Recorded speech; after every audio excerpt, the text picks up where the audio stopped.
Shalom. I'd like to start out by giving all glory, praise, and honor to Yahweh Bahasham, Yahweh Shai Bahasham, Rakak Wadash. Double honors to the elders and apostles of the Great Millstone, and Shalom to the elect of Israel. This is Thamayim in Atlanta, and I checked out Elder Malcolm's video earlier today. This really short one, only about a minute, where he was talking about a live stream being taken down. But within it, he also mentioned this video that's pulled up on the screen. What are we doing to white people? And he mentioned it. I had to go look it up, listen to it. And this guy, this Moabite here, he's cooning. He's trying to stick up for Esau and all of the violence that Esau has committed and all the atrocities that he's committed. And he's saying it's not right to hate on white people. But as we know, the scriptures already lay out Esau's fate, Esau's manifest destiny, and what is going to happen to them for the atrocities committed throughout the earth during their times in rulership. And it's not going to be good for them. Basically, all the terrible things of the Bible, they happen to the Israelites at first, but they're going to come back around and happen to the Edomites. Even though the Lord used them as his sword to punish the Israelites being the Negroes, Latinos, and Native Americans, as well as anyone who comes from that seed through their fathers, no matter what they look like. Those are the Israelites. And then the Edomites being the self-proclaimed white people, even though he used them to punish Israel, they still have to be punished for the atrocities that they committed. And it even speaks about how they just went too far. They did too much. They got too wicked with it. And there's a punishment coming for them. Even though they don't want it one bit, it's going to have to happen. The world is out of course and out of balance because they've committed so much wrong and have not been rewarded for the wrong that they've committed. And it's just, we're actually even going to start out. We'll start out here in Isaiah 13, because this guy is sticking up for them when at the same time Esau has colonized his people in the past. He's sticking up for his oppressor because Esau is the oppressor of Moab. He's the oppressor of Ham. He's the oppressor of Ishmael. He's the oppressor of Elam, and so on and so forth. And the ultimate oppressor of the Israelites. And we're just at that time where, all that oppression is coming back around, full fold, circle. It's a complete, perfect circle coming back. And it's snowballed. All of his atrocities and crimes snowballed because the Lord says that they are going to pay double for what they did. And it's just coming back around. But this guy thinks he can stick up for them. And in effect, he's joining hand in hand. He says, though hand join in hand, the wicked shall not be unpunished. And this is Isaiah 13 and 15. It says, everyone that is found shall be thrust through, and everyone that is joined unto them, the them being the Edomites, shall fall by the sword. So all the people sticking up for and trying to justify Esau's wickedness and trying to treat them in a humane manner, they're going to fall by the sword as well. They're going to fall with Esau. They might catch a missile with Esau. And they're going to go down with his kingdom because they're trying to prop it up and keep him in rulership. And it's really just pointless. People talk about karma within the world and all these things, and this is just their karma coming back to bite them. This is everything they've done, and it's just It's balance, and the Most High is balance. Which, let's go straight there, because the Most High is balance, and these things that were done are not right, and the world is out of balance because the balances have been shifted to Esau's side so far, but it's at the time where it has to balance out, and so they gotta catch some for all the wrong they've committed. This is Proverbs 11 and verse 1. A false balance is abomination to the Lord, Yahweh, but a just weight is his delight. And as I was saying, things are just out of balance. Esau's committed so much wickedness, and he's gotten away with it, but it's finally the time for these things to come back full fold onto him. Eye for an eye and tooth for a tooth. Even in that video, the Moabite was talking about how you can't fight hate with hate, but unknown to him, that's how the Lord fights. That's how scores are evened out. You fight fire with fire. If you take somebody's hand, your hand will be taken. Your eye will be taken. For murder, you're going to be put to death. And it's really simple. It's not hard to understand. It's just what is going to happen to Esau. Let's go ahead and get this one in Obadiah. It's Obadiah 1 and 15. For the day of the Lord Yahweh is near upon all the heathen, and that's including that Moabite and the Edomites. It says, as thou hast done, it shall be done unto thee. So showing what you put out into the world, into the universe, as some of these people like to call it, it's going to come back onto you. It says, thy reward shall return upon thine own head. And, if you put out a lot of good, you're going to eventually receive a lot of good. But the Edomites as a whole, throughout their rulerships, from the time he was Cain, because they're the Cainites reincarnated from Cain into Esau, and they've been doing wickedness ever since. And then they came into power during the time of the Greeks. Lots of abominations there. And then during the Romans, you could just read some of the history and the weird deviant sex acts they were doing with little boys and girls, and their sick and sadistic ways of putting people to death, plus their military that went around stealing and taking from everyone. It's just, what did they expect to happen in the end? And it says there's a part that says they never thought about their latter end. But it should have been well thought out much longer ago. Go ahead and go to Job 20 and 19, and it's giving you some of the reasons why. So Job 20 and 19, it says, because he hath oppressed and hath forsaken the poor.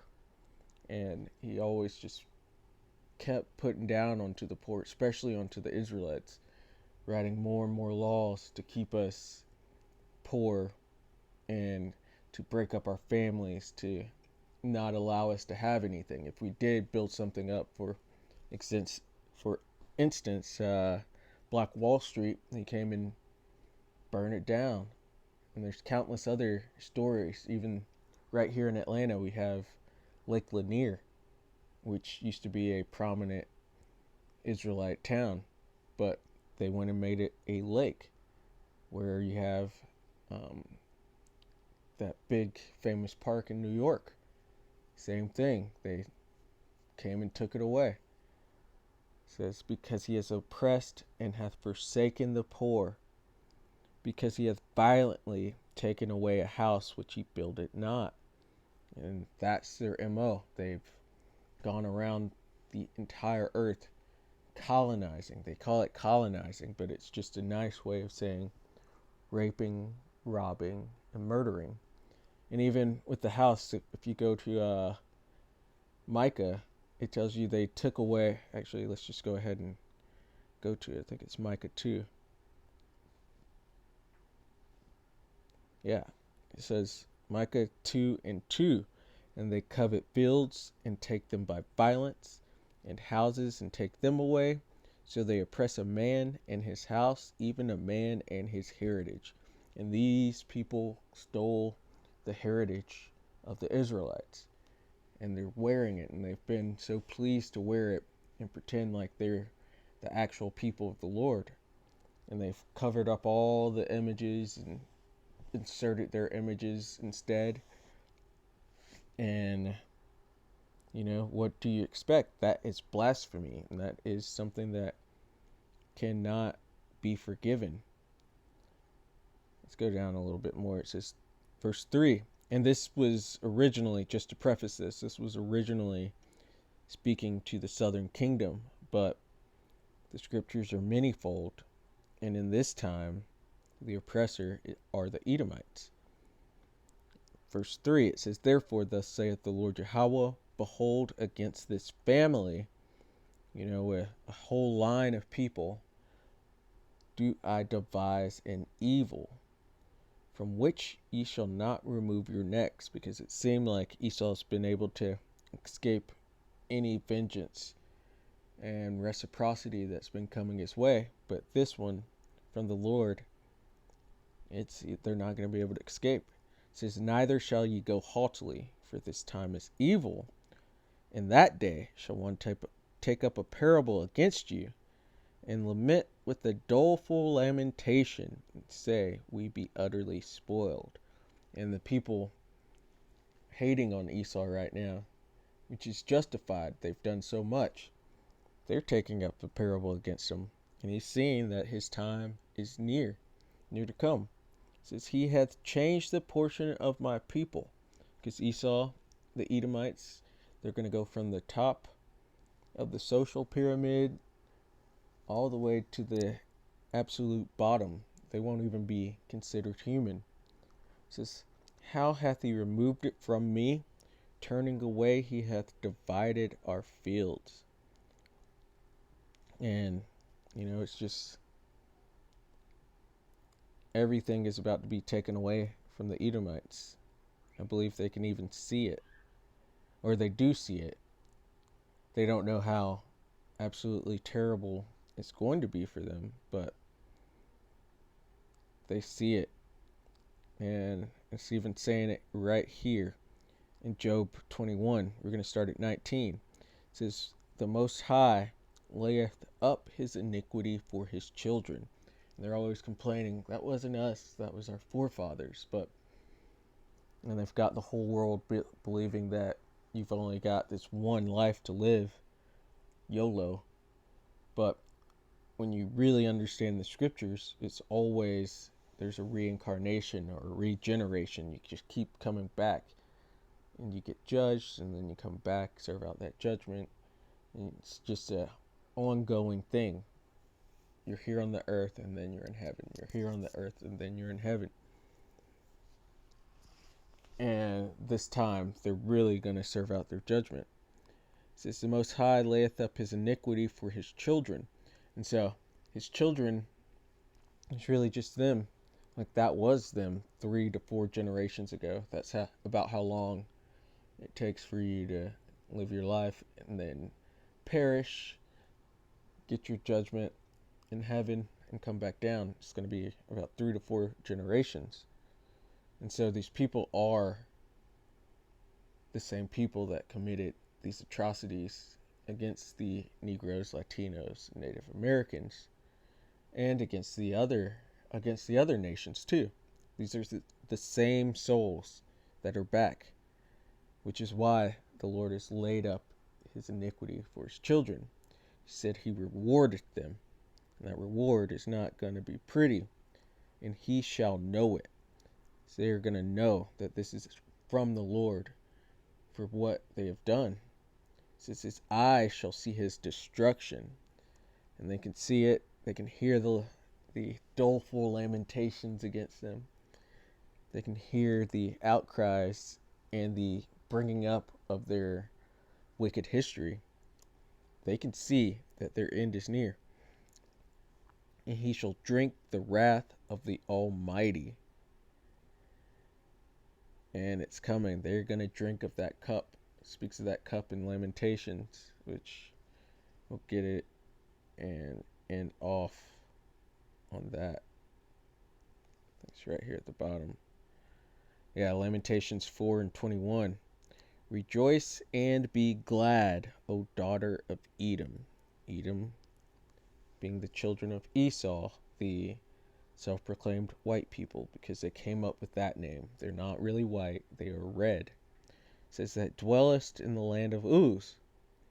The cup being